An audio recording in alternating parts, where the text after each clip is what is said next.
আসসালামু আলাইকুম। আমন্ত্রণ জানাচ্ছি জাগো টিভি সংবাদে। আপনাদের সাথে আছি আমি ফারহানা জেরিন সোমা। শুরুতেই জানিয়ে দিব জাগো টিভি সংবাদ শিরোনাম। যুদ্ধে হামাসের সাথে যোগ দিচ্ছে হাজার হাজার ফিলিস্তিনি, আর প্রতিরোধ যোদ্ধাদের কৌশলের কাছে ব্যর্থ হচ্ছে ইসরায়েলের সামরিক অভিযান।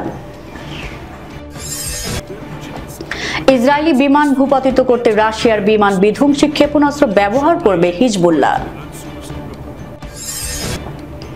ইরানকে অত্যাধুনিক 15টি হেলিকপ্টার দিচ্ছে রাশিয়া। জাবালিয়া ও রাফায় চলছে প্রচন্ড সংঘাত, আরো 2 সার্জেন্টের মৃত্যুর কথা স্বীকার করল ইসরায়েল। আগ্রাসন বন্ধ না করলে বন্দীরা লাশ হয়ে আপনাদের কাছে ফিরবে, ইসরায়েলকে হামাসের হুঁশিয়ারি।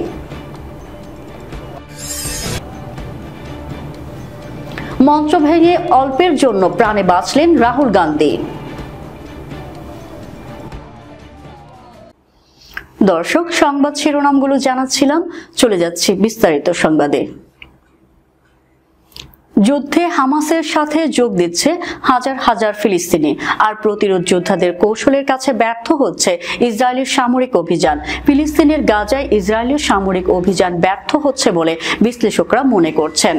তাদের মতে 8 মাসের যুদ্ধের পরও হামাসের সক্ষমতা অটুট রয়েছে। সর্বশেষ গত শনিবার দখলদার বাহিনীর উপর ভয়াবহ হামলা চালিয়েছে, বহু সেনাকে হত্যা ও বন্দী করার দাবি করেছে গাজা শাসনকারী সংগঠনটি। দোহা ইনস্টিটিউট ফর গ্র্যাজুয়েট স্টাডিজের অধ্যাপক মোহাম্মদ এল মাসরি যুক্তরাষ্ট্রের পলিটিক গণমাধ্যমের একটি প্রতিবেদনের উদ্ধৃতি দিয়ে বলেছেন, হামাসের 70% যোদ্ধা গাজা যুদ্ধে অক্ষত রয়েছেন। এছাড়া হামাস হাজার হাজার নতুন সদস্য নিয়োগ করতে সক্ষম হয়েছে। তিনি বলেন, গাজা উপত্যকায় হামাসের বিস্তৃত টানেল নেটওয়ার্কও অনেকাংশে অক্ষত রয়েছে। এল মাসরি বলেন, এমনও খবর পাওয়া গেছে হামাস অবিস্ফোরিত ইসরায়েলি বোমা পুনরায় ব্যবহার করতে সক্ষম হয়েছে।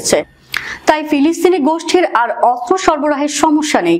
এরকম পরিস্থিতিতে হামাস বলেছে, তাদের যোদ্ধারা হয়তো শনিবার গাজা উপত্যকার অভ্যন্তরে ইসরায়েলি বাহিনীর উপর অতর্কিত হামলা চালিয়ে তাদের ধরে নিয়ে এসেছে।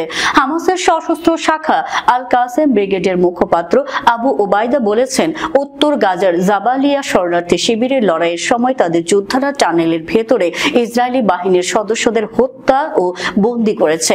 তিনি কতজনকে অপহরণ করা হয়েছে তা বলেননি, তবে জানিয়েছেন বিস্তারিত শিগগির প্রকাশ করা হবে। কাসেম ব্রিগেড আরো বলেছে, তাদের যোদ্ধারা রোববার তেল আবিবে বড় ধরনের ক্ষেপণাস্ত্র হামলা করেছে। স্থানীয় গণমাধ্যমের খবর অনুযায়ী ওই এলাকায় 15টি বিস্ফোরণের শব্দ শোনা গেছে। এদিকে ইসরায়েলি আগ্রাসনের ধ্বংসপ্রাপ্ত অবরুদ্ধ গাজে আনুষ্ঠানিকভাবে দুর্ভিক্ষ ঘোষণা করার জন্য সব কর্তৃপক্ষ এবং আন্তর্জাতিক সংস্থার প্রতি আহ্বান জানিয়েছেন 70টিরও বেশি বৈশ্বিক সংস্থা। গতকাল ইউরোমেড হিউম্যান রাইটস মনিটর এক বিবৃতিতে বলেছে, রাফায় ইসরায়েলি সেনাবাহিনীর স্থল অভিযানের কারণে খাদ্য নিরাপত্তার মাত্রা ব্যাপকভাবে হ্রাস পেয়েছে। বিবৃতিতে বলা হয়েছে, দির আল বালা, খান ইউনিস এবং রাফা সহ গাজা উপত্যকার পুরো জনসংখ্যা উচ্চমাত্রার তীব্র খাদ্য নিরাপত্তাহীনতার সম্মুখীন হচ্ছে, যাদের অর্ধেকই দুর্ভিক্ষের পর্যায়ে রয়েছে। ইসরায়েলি বিমান ভূপাতিত করতে রাশিয়ান ইরানি ক্ষেপণাস্ত্র ব্যবহার করবে হিজবুল্লাহ। সোমবার কুয়েত ভিত্তিক সংবাদ মাধ্যম আল জারিদার এক প্রতিবেদনে এই তথ্য জানানো হয়েছে। প্রতিবেদনে বলা হয়েছে, হিজবুল্লাহ ইসরায়েলি বিমান ভূপাতিত করতে রাশিয়ান ইরানি ক্ষেপণাস্ত্র ব্যবহারের পরিকল্পনা করেছে। তারা উত্তর ইসরায়েলের বিরুদ্ধে তাদের তৎপরতা কমাতে চায় না। সূত্রটি আরো জানিয়েছে, সংগঠনটি গাজা উপত্যকার যুদ্ধ যতদিন চলতে থাকবে ততদিন যুদ্ধ চালিয়ে যেতে চায়। তারা নিশ্চিত যে মার্কিন প্রেসিডেন্ট নির্বাচনের তারিখ যত ঘনিয়ে আসছে ততই যুদ্ধ বন্ধ করার জন্য ইসরায়েলের উপর চাপ বাড়তে থাকবে। আল জারিদা আরো জানিয়েছে, হিজবুল্লাহ দীর্ঘ সময় ধরে লড়াইয়ের প্রস্তুতি নিচ্ছিল। তারা ইসরায়েলের জন্য চমক তৈরি করেছিল। সূত্র জেরুসালেম পোস্ট। যখন ইরানকে মারতে একের পর এক ছক সাজাচ্ছে আমেরিকা, তখন যেন তেহরানের ত্রাতা হিসেবে এগিয়ে আসছে আমেরিকার অন্যতম শত্রু রাশিয়া। মার্কিন নিষেধাজ্ঞার মধ্যেই মধ্যপ্রাচ্যের পরাশক্তি এ দেশটিতে 15টি অত্যাধুনিক হেলিকপ্টার সরবরাহ করবে পুতিন প্রশাসন। রাশিয়ার সরবরাহকৃত এসব হেলিকপ্টারে থাকবে বর্তমান সময়ের অত্যাধুনিক সব প্রযুক্তির সমন্বয়। তাতে আমেরিকার চোখ রাঙানিকে উপেক্ষা করে সহজেই নিজের বিমান বহরকে আরো শক্তিশালী করতে করতে পারবে তেহরান। ইরানের রাষ্ট্রীয় বার্তা সংস্থা ইরান এক প্রতিবেদনে বলা হয়, নাইট ভিশন প্রযুক্তি সম্পন্ন 12টি ও 3টি অগ্নি নির্বাপক হেলিকপ্টার কেনার জন্য মস্কোর সঙ্গে চুক্তি করেছে তেহরান। সদ্য প্রয়াত ইরানের প্রেসিডেন্ট ইব্রাহিম রাইসির প্রশাসনের সময় এসব হেলিকপ্টার কেনার চুক্তি হয়েছিল। ইরানি রেড ক্রিসেন্ট সোসাইটির একজন কর্মকর্তার বরাতে এ খবর জানা যায়। ইরানি রেড ক্রিসেন্ট সোসাইটির ত্রাণ ও উদ্ধার সংস্থার প্রধান বাবাক মাহমুদি জানান, প্রেসিডেন্ট রাইসির সময় রাশিয়ার কাছ থেকে নাইট ভিশন প্রযুক্তি সম্পন্ন 12টি উদ্ধার হেলিকপ্টার এবং 3টি অগ্নি নির্বাপক হেলিকপ্টার কেনার চুক্তি করেছে ইরান। হেলিকপ্টার কেনার এ চুক্তির গত এপ্রিলের শেষের দিকে রাশিয়ার বিশেষ হেলিকপ্টার উৎপাদনকারী কোম্পানির কর্মকর্তাদের সঙ্গে স্বাক্ষরিত হয়েছিল। আগামী বছরের ফেব্রুয়ারি অথবা মার্চের দিকে এ অর্ডারে 4টি হেলিকপ্টার সরবরাহ করতে পারবে বলে জানিয়েছে রাশিয়া। বলা হচ্ছে, রাশিয়ার সরবরাহকৃত এসব হেলিকপ্টার আকারে বেশ বড় এবং বিশেষায়িত সুবিধা সম্পন্ন হবে। এছাড়া চুক্তির আওতায় 6টি ছোট সহায়ক হেলিকপ্টার সরবরাহ করবে রাশিয়া। এসব হেলিকপ্টারের মোট মূল্য প্রায় 50 কোটি মার্কিন ডলার। জাবালিয়া ও রাফায় চলছে প্রচন্ড সংঘাত। আরো 2 সেনার মৃত্যুর কথা স্বীকার করল ইসরায়েল। গতকাল ইসরায়েল বর্বর বাহিনী এক বিবৃতির মাধ্যমে এই তথ্য জানিয়েছে। নিহত 2 সেনার নাম স্টাফ সার্জেন্ট বেতজালেল জিবি কোভাচ এবং স্টাফ সার্জেন্ট সাহার সুদাই। দুজনের বয়স 20 ও 22 বছর। এর মধ্যে বেতজালেল গত 22 মে উত্তর গাজার বেত হানুন এলাকায় হামাসের হামলায় আহত হয়েছিল। ওই দিন হামাসের হামলায় ইসরায়েলের আরো 3 সেনা নিহত হয়। অন্যদিকে সাহার সুদাই গতকাল উত্তর গাজায় নিহত হয়েছে। এছাড়া গাজার দক্ষিণাঞ্চলে গতকাল আরেক রিজার্ভ সেনা মারাত্মকভাবে আহত হয়। ইসরায়েল বলছে, এই 2 সেনার মৃত্যুর মধ্য দিয়ে গাজা উপত্যকায় আগ্রাসন চালাতে এ পর্যন্ত 228 জন সেনা নিহত হলো। তবে হামাস বলছে, তাদের হামলায় ইসরায়েলের আরো অনেক বেশি সেনা নিহত হয়েছে, কিন্তু সে কথা দখলদার সরকার গোপন করছে।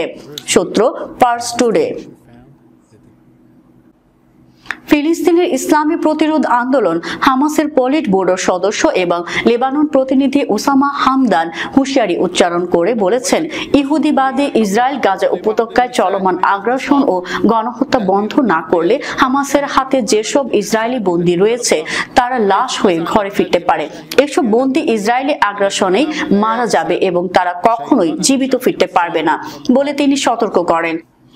গতকাল লেবাননের রাজধানী বৈরুতে এক সংবাদ সম্মেলনে এই হুঁশিয়ারি উচ্চারণ করা হয় ওসামা হামদান।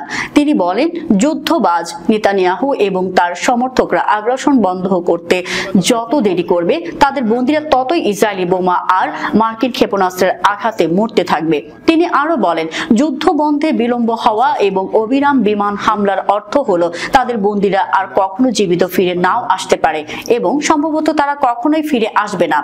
ওসামা হামদান জোর দিয়ে বলেন, যুদ্ধ বন্ধ এবং বন্দী বিনিময় চুক্তি ছাড়া গাজা উপত্যকায় আটক ইসরায়েলিদের মুক্তি মিলবে না। ভারতের বিরোধী দল কংগ্রেসের নেতা রাহুল গান্ধীর নির্বাচনী সমাবেশের জন্য স্থাপিত মঞ্চের একটি অংশ ভেঙে পড়েছে। এ সময় তিনি ওই মঞ্চেই ছিলেন। তবে মঞ্চ ভাঙলেও এই যাত্রায় বড় ধরনের দুর্ঘটনার হাত থেকে রক্ষা পেয়েছেন রাহুল। খবর এনডিটিভির। সোমবার ভারতের বিহারে একটি নির্বাচনী সমাবেশে রাহুল অংশ নিলে এই ঘটনা ঘটে।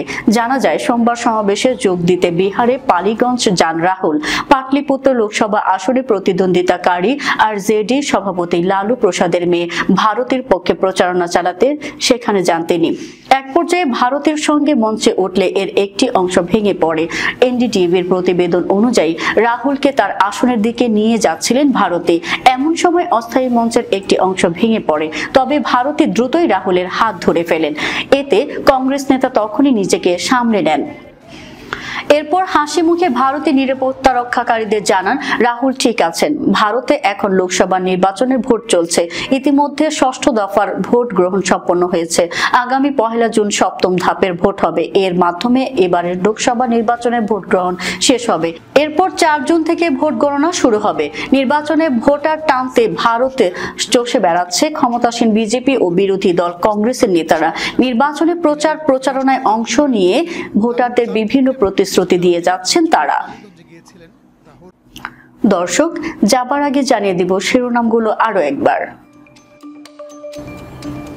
যুদ্ধে হামাসের সাথে যোগ দিচ্ছে হাজার হাজার ফিলিস্তিনি, আর প্রতিরোধ যোদ্ধাদের কৌশলের কাছে ব্যর্থ হচ্ছে ইসরায়েলের সামরিক অভিযান। ইসরায়েলি বিমান ভূপাতিত করতে রাশিয়ার বিমান বিধ্বংসী ক্ষেপণাস্ত্র ব্যবহার করবে হিজবুল্লাহ। ইরানকে অত্যাধুনিক 15টি হেলিকপ্টার দিচ্ছে রাশিয়া। জাবালিয়া ও রাফায় চলছে প্রচন্ড সংঘাত, আরো 2 সার্জেন্টের মৃত্যুর কথা স্বীকার করল ইসরায়েল। আগ্রাসন বন্ধ না করলে বন্দীরা লাশ হয়ে আপনাদের কাছে ফিরবে, ইসরায়েলকে হামাসের হুঁশিয়ারি।